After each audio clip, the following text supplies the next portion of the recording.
के बीच शदीद टक्कर हुई है। हादसे में 4 की मौत हो गई, कई लोग जख्मी बताए जा रहे हैं। तेज रफ्तार के सबब ये बड़ा हादसा हुआ। तो इस वक्त ये बड़ी खबर आंध्र प्रदेश से आ रही है। तेज रफ्तार का कहर देखने को मिल रहा है। आपको बताते चलें, हालांकि इस बीच राहत बचाव कार्य लगातार जारी। तस्वीरें आ रही है, देर रात की तस्वीरें हैं आंध्र प्रदेश के चित्तूर में।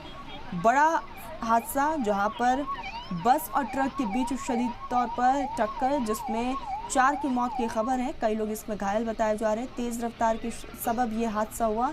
फिलहाल तस्वीरों से अंदाज़ा लगा सकते हैं, बस के परखच्चे उड़ चुके हैं। तमाम घायलों को निजी अस्पताल में भर्ती करवाया गया, जहां उनका इलाज चल रहा है। और इस पूरे मामले को लेकर पुलिस की तरफ से लगातार जांच पड़ताल की जा रही है। तो आंध्र प्रदेश के चित्तूर का ये पूरा मामला, बस और ट्रक के बीच ये टक्कर हुई है। हादसे में 4 लोगों की मौत की खबर है। वहीं कई लोग इसमें बुरी तरीके से घायल भी हुए हैं, जिनको निजी अस्पताल में भर्ती करवाया गया। फिलहाल उनका इलाज चल रहा है।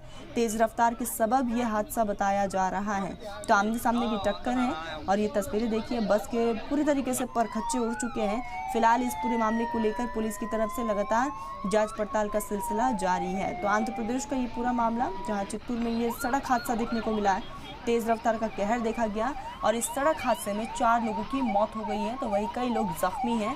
तेज रफ्तार के सबब ये सड़क हादसा हुआ है, जिसमें 4 लोगों ने अपनी जान गंवा दी। तो वहीं कई लोग जख्मी हैं, जिनको इलाज के लिए अस्पताल में भर्ती करवाया गया।